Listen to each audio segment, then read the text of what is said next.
This is Sara Marie Brenner.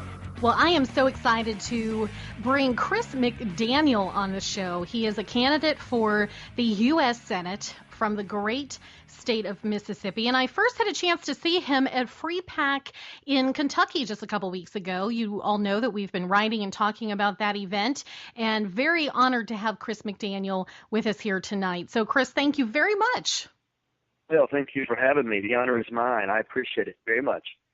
Well, tell us first, for those who aren't in your state, what's the lay of the land? Do you have a primary? When is your primary? What's it look like in the general? Just kind of give everyone the lay of the land, if you would, first.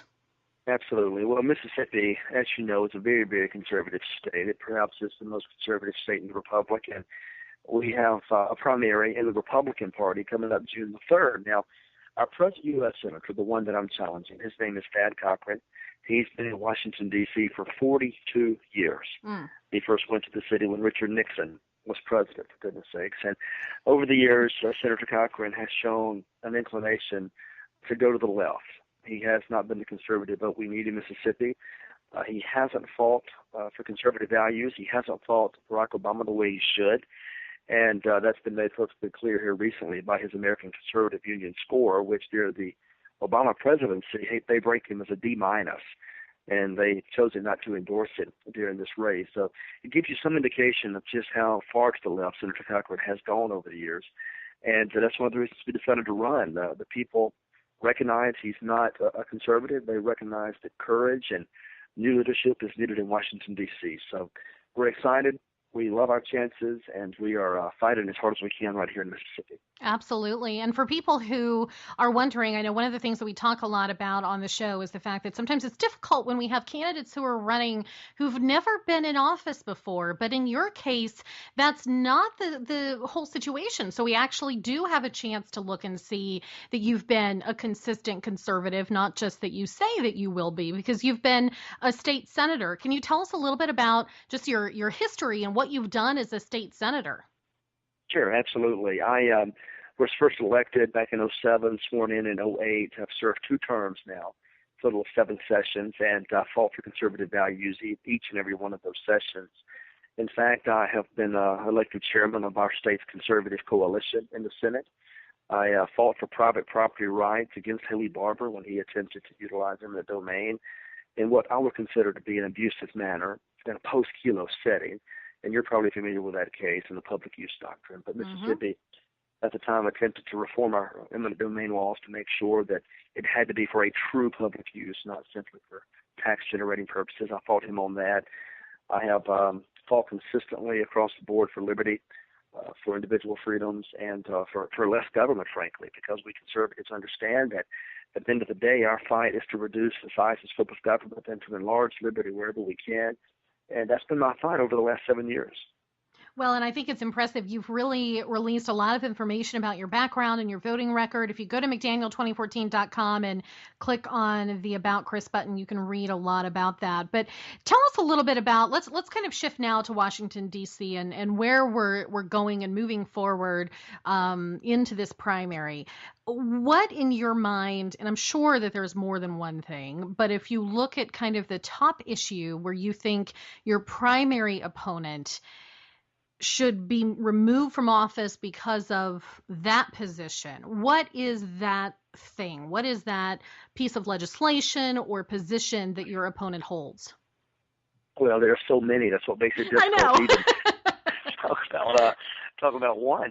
It's his general understanding or his embrace of the central government and the size and scope of the central government. He has been growing it for 42 years, and that's simply not a conservative position.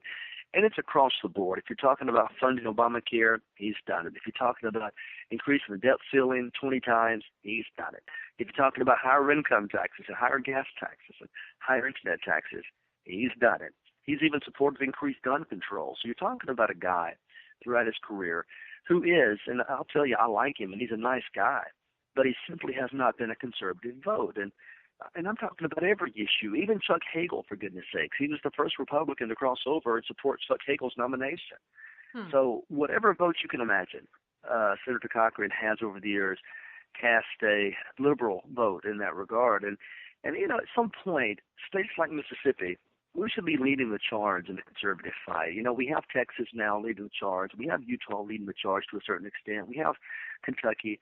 But Mississippi, there's no excuse in our senators being silent and not engaging this fight, because we are the most conservative state in the Republic. And I think, frankly, that Senator Cochran, as someone told me, would be an outstanding senator in Maine or New Hampshire or whatever the case may be.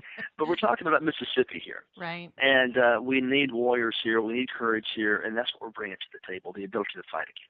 Now, the Tea Party Express tour is coming to your state, and I'm curious, I guess, in some of the states we continue to hear, and I don't believe this at all, by the way, but we continue to hear, that the Tea Party is not what it used to be, that people aren't turning their support toward Tea Party candidates. I don't see that happening at all. And in fact, I think it's the other way around. But I'm wondering what you think is going to come of the Tea Party Express coming through your state. Is that something that, as you look at your base and you look at the people who you're trying to get out on, I think you said it was June 3rd, is that an important opportunity for you to have the Tea Party groups come through there and really show that grassroots support? Oh, absolutely. Absolutely. The party I joined was the party I fell in love with when I was 13 years old. And there was this, you might remember, this actor from California, and he was talking about all these neat things. And my father fell in love with Ronald Reagan. Yeah. And I did, consequently. And he talked about liberty. He talked about limited government. He talked about balanced budgets and constitutionalism. He talked about principle and standing with bold colors. That's the party I joined. And that's what the Tea Party is trying to bring back to the Republican Party. That's what conservatives are trying to do. So these constitutional conservatives, it doesn't matter what their labels are, that's the message that resonates in the hearts and minds of people throughout this country. If it's delivered appropriately, if it's delivered in an articulate and intellectual manner, people respond to it. And so I'm a big fan of what these conservatives are doing, and I hope they come to Mississippi. I need you all in Mississippi. So come join me, and we can lead a conservative resurgence from right here in the Deep South. Yeah, and I think it's something to look at, I guess, and make sure that we have those groups on board and not splintered, and that they show up to vote. And I think that's something that as we look forward, I think we've just got to be positive, right? And encourage those folks to show up to vote, tell them that there is hope, and show that there is hope. I think so many people on the right are just we feel beaten down, and it's candidates like you, other candidates who are out there who really are saying, look, I'm not just Joe Schmo who woke up yesterday and decided I wanted to run for Senate. I have been in another office. Here's my record. Here's what I've done. I'm proven. So please put your faith behind me. And that's I guess part of what I see with you is that you have that record. And that was part of why I wanted to have you on the show, because I think it sets you apart. And I'm not saying by any stretch that there aren't other good candidates. We have a lot of great candidates in this country this primary season. But I do think that's kind of a distinguishable mark in your case anyway, is that you actually have that record to say, no, I'm not just saying this. This isn't just lip speak. I actually have that record to fall back on. I agree with you. I think it's important for people not to just have conservatism lip service, but to live it. And sometimes, we've been burned before. We've had candidates that say all the right things, and then they're elected, and then naturally they fall away from the movement, and they lose their way. This is a movement that needs to have legs again. And if, you talk about the Goldwater days, talk about the Reagan days, you even go back as far as Taft, and you begin to see this movement come through our party. And we stand to restore that within the party. We stand to restore it within the country. And we can do it together. But I agree with you. I like to see candidates with voting records. And it's not to say that anybody's record is always perfect, but you can see a consistent pattern of limited government, a consistent pattern of traditional conservatism in a voting record, and that's the people we have to get behind. And that's why this year is so neat. It's so important because, frankly, I think the Tea Party, I think the conservative movement is poised to make great strides if we base our movement in liberty, if we base it in freedom, and we move forward together. I think the sky's the limit. It's just a matter of finding some solutions to coalesce around, so to speak. Yeah. Well, and one of the things that I wanted to bring up as well, I know the Washington Post has had some fun going after you, and I've been a target of the Daily Cause and Talking Points memo and a number of other places before. So sometimes I wear it with a badge of honor. So you should be proud, I guess, that they decided to to Yeah, look you up and put some minion on thousands of hours of radio time. But yeah. I mhm, Go ahead. I'm sorry. I think here's the way I see that is it's not just an old radio shows, whatever the case may be. Whenever conservatives stand with yep, principle, they like to ridicule us. yes, And we should take that as a badge of honor. But here's the key. We can't retreat. And we have to stand. And yes, sometimes it hurts. And yes, sometimes they say things that are embarrassing. And they're very good at ridicule. But we have to stand proud and strong, nevertheless, and move forward. And the biggest fear I've got, and the concern I've got, is so many conservatives, once they're faced with that ridicule, they back down. yes. And we've had enough of backing down. It's time to stand up and take this country back. You know what? Amen. I think you and I are brother and sister at heart here. Absolutely. I like the sound of it. Well, no, I mean there are so many people, and I think it does happen quite frequently, and I see it happen even when, unfortunately, we live in a movement where, from the conservative standpoint, where even we have our own divisions amongst ourselves and tend to sometimes and we can even end up going after each other when we shouldn't be, when we should be working together. But you're exactly right. I think there are a lot of people who aren't quite used to that yet. And so they kind of sit back and say, oh my gosh, well, now I'm being attacked, so I better just shut up and sit down. And that's exactly what the progressives want.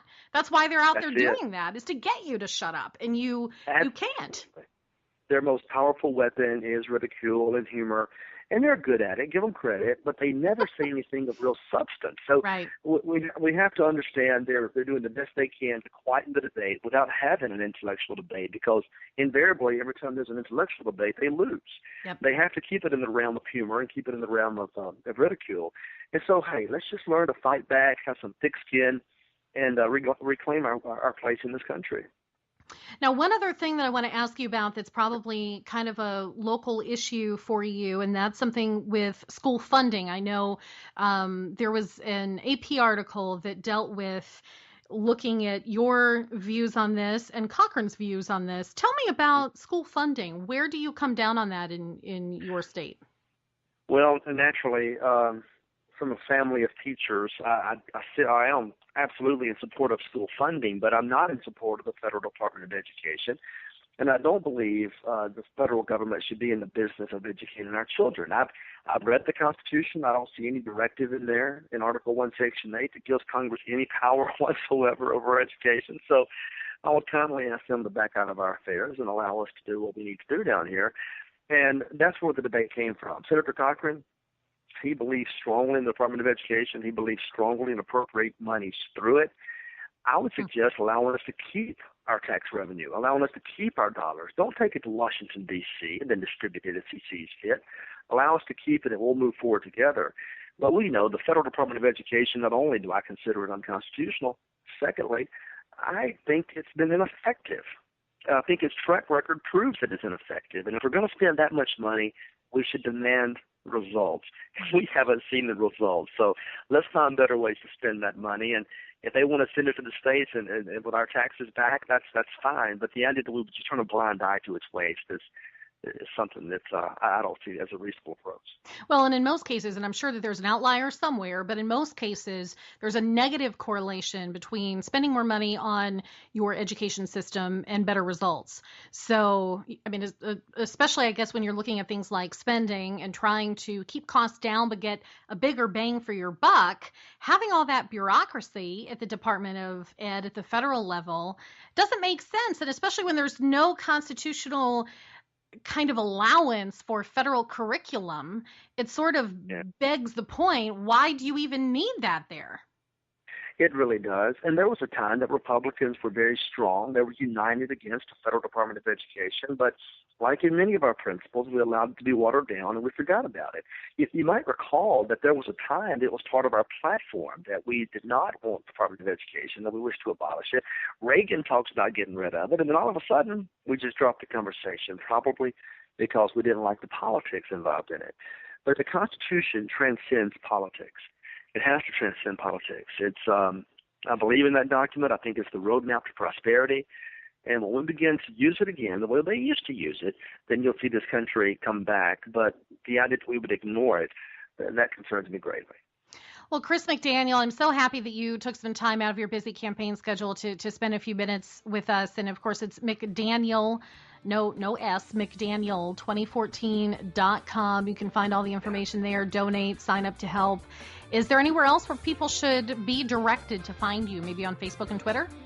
Oh, we love Facebook and Twitter. Just do a little search for Senator Chris McDaniel. You'll see two different pages there. One's the campaign page, one's the one I run, which is my Senator page. And come visit us there. We'd love to have you. Twitter, of course, everybody's on Twitter.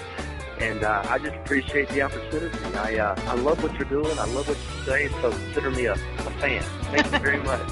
Well, thank you so much, Chris. Thanks for your time. I wish you all the best. And if there's anything we can do, from now until June 3rd, you know where to find us. That sounds great. Thank you very much.